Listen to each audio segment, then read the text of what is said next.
What's up, guys? We're back with another one. I'm gonna start doing those Chris Fix intros. Hey guys! Hey guys! Okay, so by popular demand, we're bringing back the POS convertible. I'm just kidding. Cleanest vert in the state, right? Yeah, with the 2 videos ago. This one we did 2 videos ago. That video got a lot of attention. A lot of people liked it. Had a lot more questions about it. So we're gonna do another video on it today. We're gonna kind of go more in depth than what we did last time.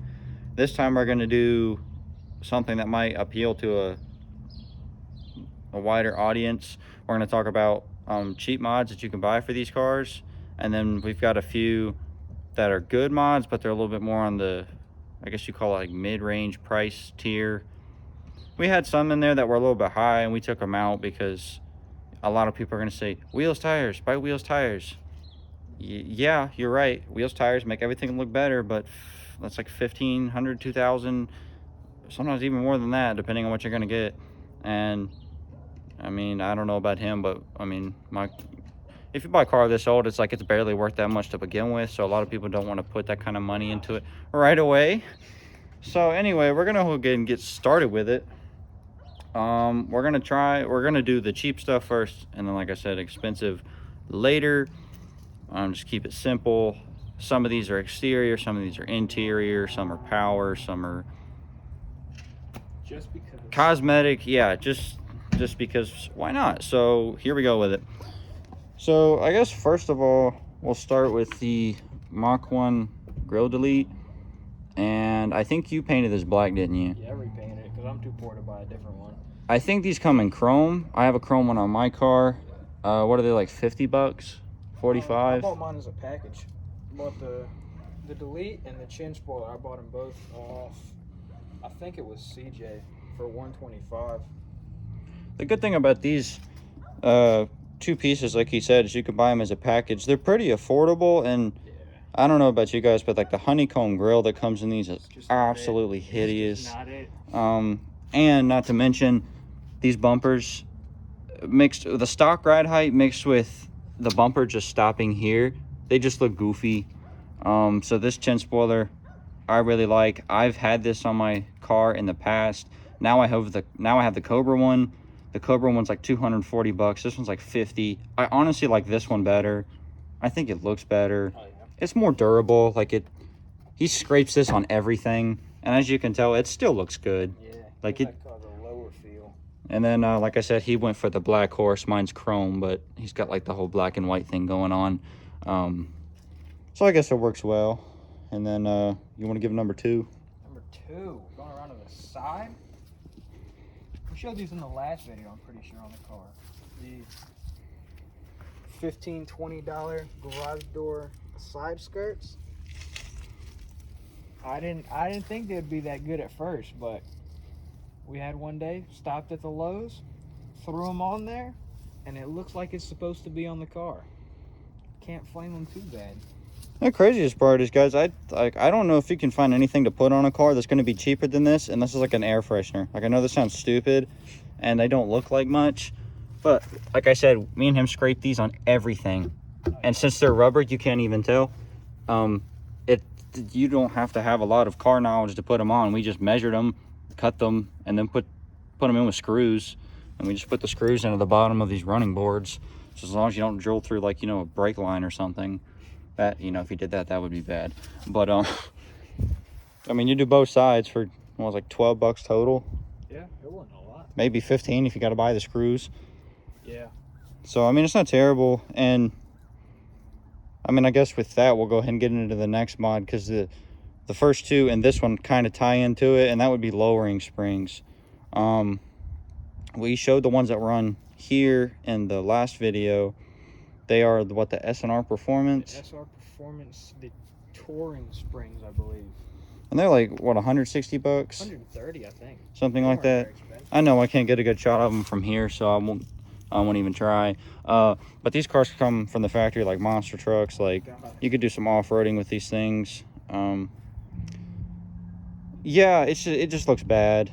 So either coils, bags, or lowering springs. And I know bags and coilovers are expensive, So lowering springs are a good, affordable option because, I mean, they probably dropped it like, what, inch and a half? At least, yeah. Something like that. And the ride quality's okay. Yeah, it's not bad. For most of these cars, the stock springs are like worn out anyway. So when you buy the lowering springs, they tell you that the ride quality is going to get a little bit worse. But because the factory springs are so worn out and you're getting new ones, I think in my car it improved the ride quality. He hates his, like, over speed bumps and stuff. I think it's my shocks are just shot, so that probably doesn't help at all. So far we've got the Mach 1 grill delete, the chin spoiler, the lowering springs, and the trim. And again, so far the lowering springs would probably be the most expensive of those couple. But all those mods kind of tie each other in because they all help it look lower to the ground. They're all pretty affordable. The lowering springs, I would say, are the only thing that you might have to have a little bit of mechanical knowledge to know how to do. And it's helpful to have a lift. We did it on a lift because if you try to do it in like a driveway, that might be kind of rough. It'll be harder, but it can be done. So what, that's 4?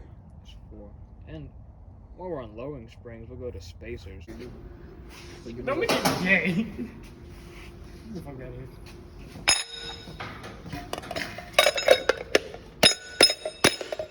Hooray! For days. Yes, sir.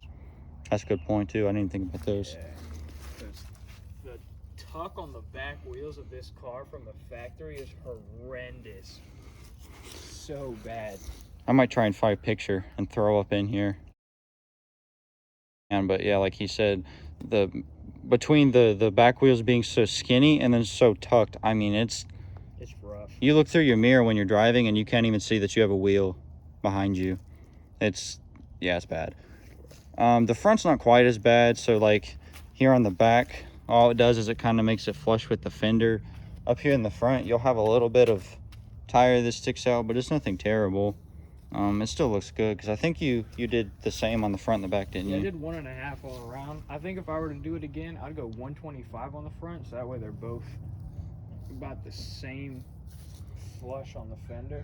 But for what it is, it's much better than stock. So you're saying you'd recommend a little bit skinnier in the front? I'd say a little bit skinnier in the front. Okay. You don't want that little bit of tire sticking out the side. I'll give you guys another little look at the fitment. It's pretty decent. It makes them flush with the fenders and look kind of aggressive, but it doesn't stick out so far that it's slinging rocks and dirt up on you. I've had that in the past when I had spacers on my car with my old wheels. They stuck out so far that there's like actually tread outside of the fender well, and it'd fling rocks, dirt, and shit up in your face. And that kind of sucks, especially when you had the windows down.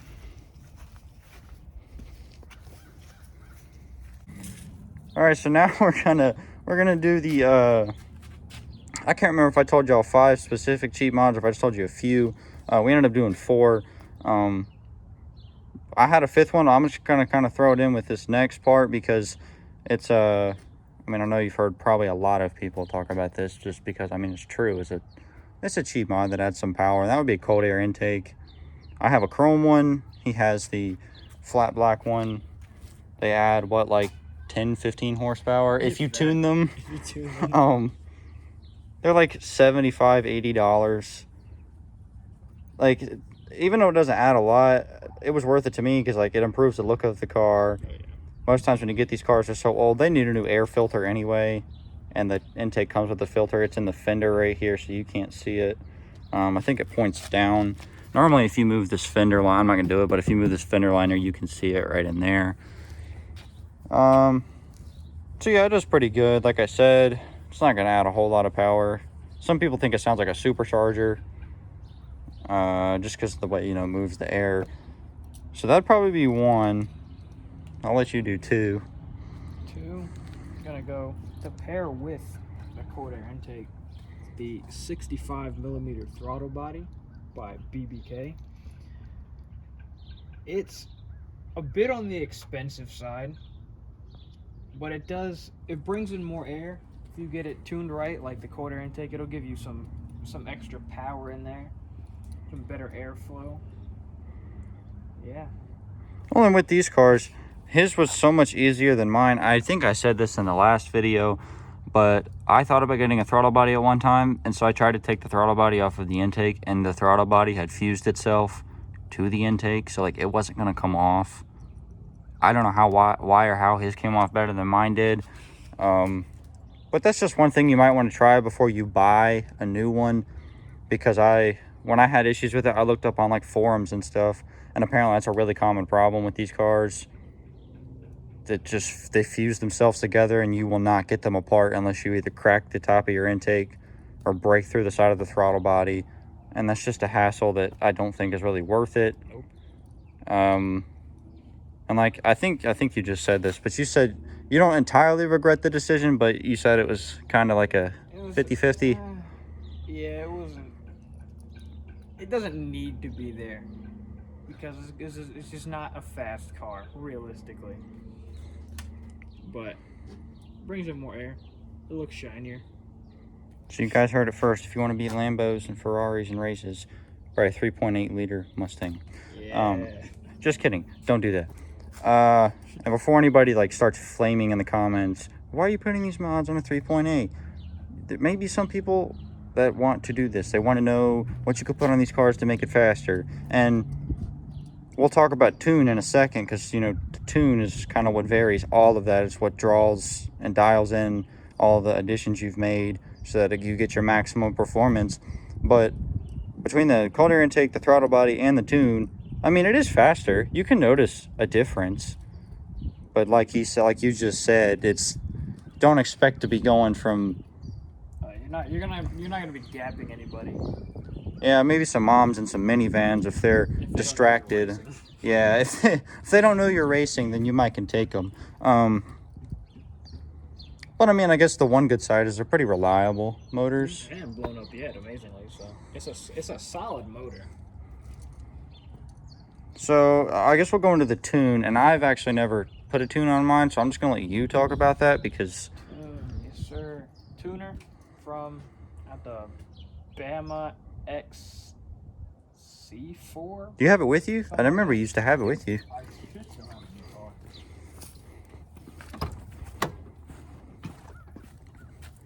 car. Get a look at that minty interior. Here she is. Oh, the SCT. Whoops. Yeah. Take it over here out of the sun, so see without the reflection in the way.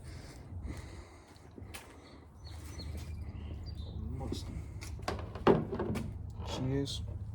Small little thing. Plugs into the OBD2 port. You gotta pay for the tuner. Comes with 2 tunes. Send them the email, fill out all the information. They'll send you the files. Download the app kind of thing on your computer. Transfer it over. Stick her in the car. Wait a bit till it loads up. Take her for a drive. See what happens. And now you're fast. Now you're fast.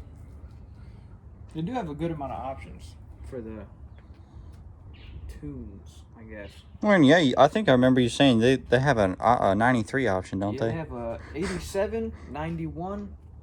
Yeah, I believe they have an E85 and a 93, and I might be missing one more. I wonder what that'd be like, running E85 on a car like this.